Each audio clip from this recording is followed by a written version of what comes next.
How you doing, YouTube? This is Gunnery Sergeant 67 bringing you a new YouTube video.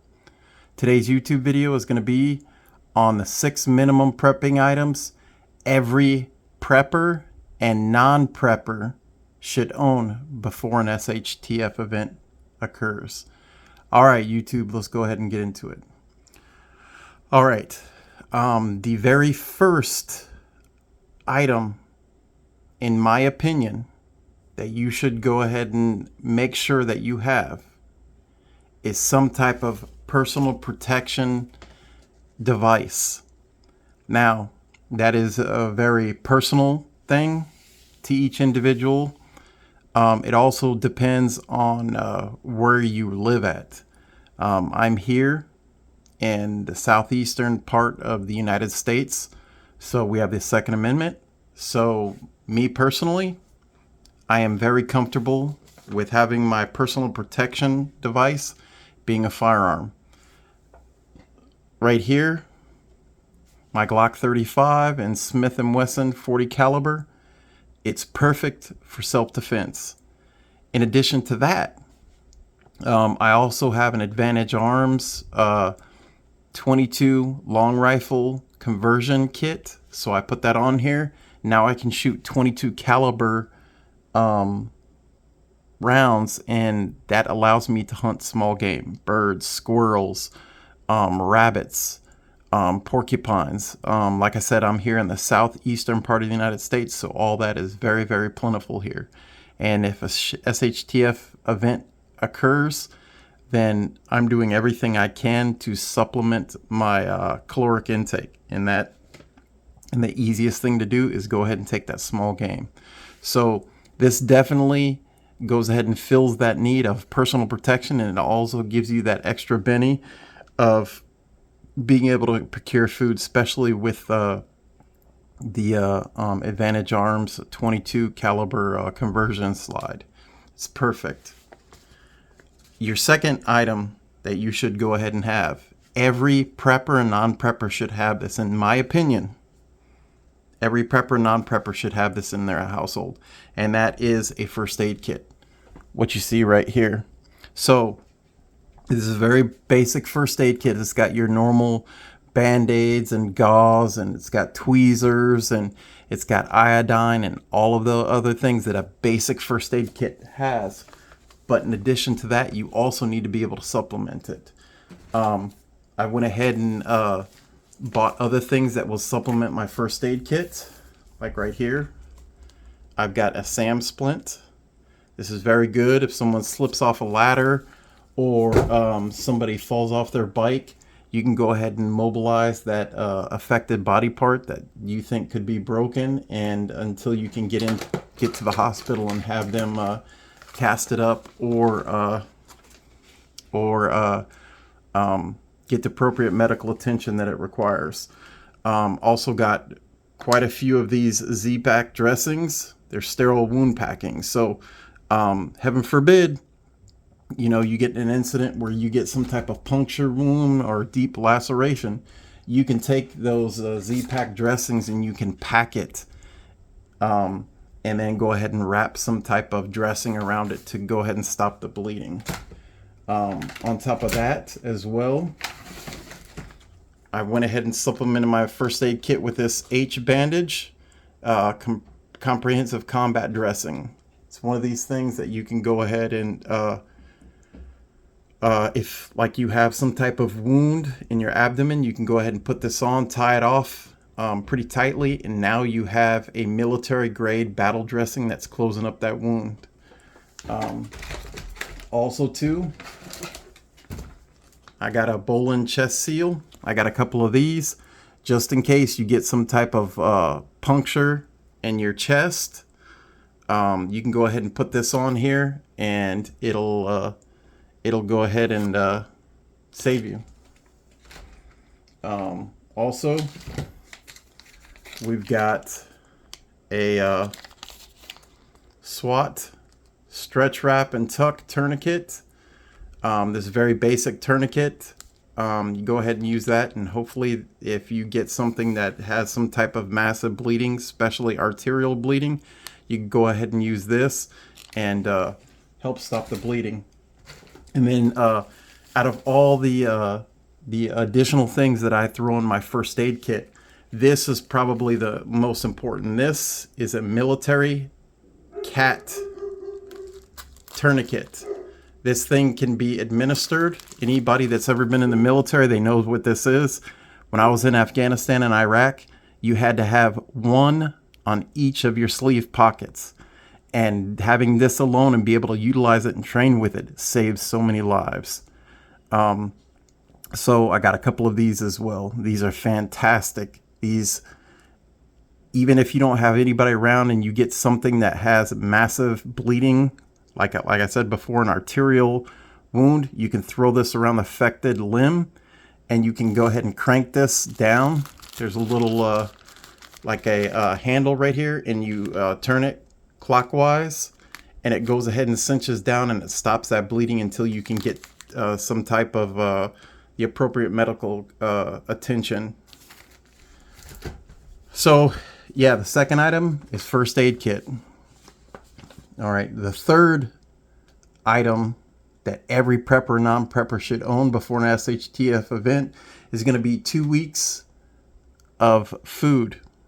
Me personally, I like to have at least 30 days of freeze-dry food, and I've bit and pieced that together over the last 10, 12 years since I really started prepping. And half of that 90 days that I have are these MREs right here. This one is actually chicken burrito bowl.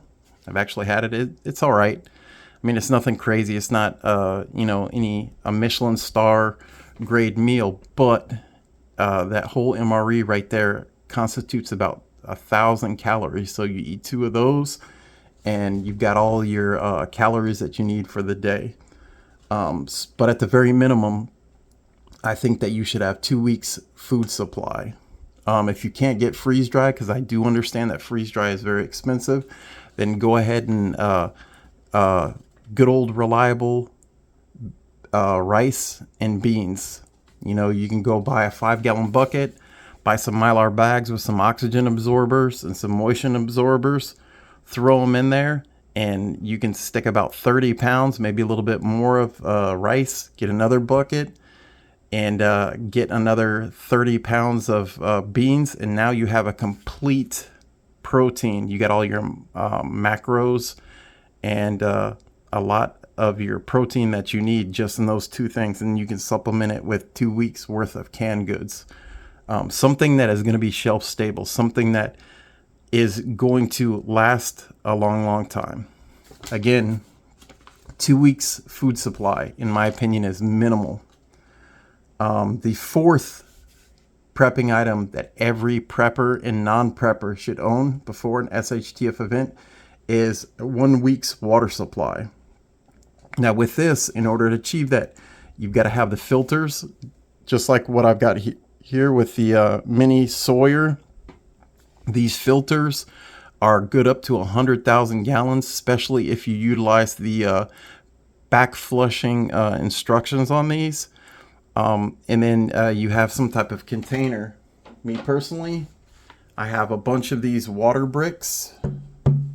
I have about 10 of these. Each one of these water bricks is 3.5 gallons. I've got 10 of those, so that gives my family 35 gallons of water. Now, some people will sit down and say, well, you've got 2 weeks of food. Why are you only going to have 1 week's supply of water? Well, water's heavy.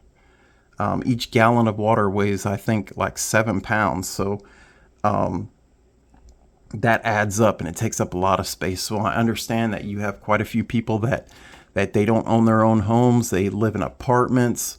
They live in duplexes, things like that, and they don't have a lot of room. So at the bare minimum, you should have 1 week's worth of water, the containers and the filters, to go ahead and sustain yourself through any SHTF event. In addition to the mini Sawyer, though, just understand that those types of filters They only filter out particulates and bacteria, but they do not filter out viruses. If you want viruses and heavy metals and oils and things like that, then as far as filters go, the best that I've seen out there, and they're kind of expensive, is the Big Berkey water filters. You don't necessarily have to buy the Big Berkey because it is very expensive. It's stainless steel. It's a good product, but it is flippin' expensive. And they don't always have them in stock. So if you want to filter out all that stuff, go ahead and order a couple of Big Berkey black water filters. I'd say 2 or 3. I think each one is over $100. They've gotten really, really expensive. But go ahead and buy those, and then get a 2-bucket drip system. Drill a hole in the bottom of the first bucket, and then put that first bucket into the second bucket. Where you drilled that hole, you put your filter in, and then you secure it down, and then you fill that up with your untreated water, and then you go ahead and place that in the second bucket, and then gravity will go ahead and pull that water down through the Big Berkey water filter, and in the second bucket you will have clean drinking water. So yeah, that is the fourth prepping item every prepper and non-prepper should own before an SHTF event. The fifth item every prepper and non-prepper should own before an SHTF event is climate control items. Right now, we're in the middle of fall. We're coming on winter. So I've got a Mr. Buddy heater right here. This thing is awesome. There is literally thousands of reviews on YouTube of this particular model, the Mr. Buddy heater. It runs off of 1 pound propane tanks. If you get the adapter with the filter, you can go ahead and hook them up to the 20-pound propane tanks that everybody utilizes them on their barbecue. They're very, very efficient. It is a great piece of gear if the power goes out or there's an SHTF event, the grid goes down, and you need to go ahead and create heat. This is perfect, and it's not that expensive. I think I got mine for after taxes, it was like $68, but it's a very, very good prepper item. And for the summertime and spring, I've got a bunch of these personal Ryobi fans with these rechargeable lithium ion batteries. This is 6 amp hours. I can go ahead and recharge these with my solar generators I have. So either way, I have the ability to provide some type of comfort regardless of what season, whether it's hot or whether it's cold. So that is the fifth prepping item everyone should own.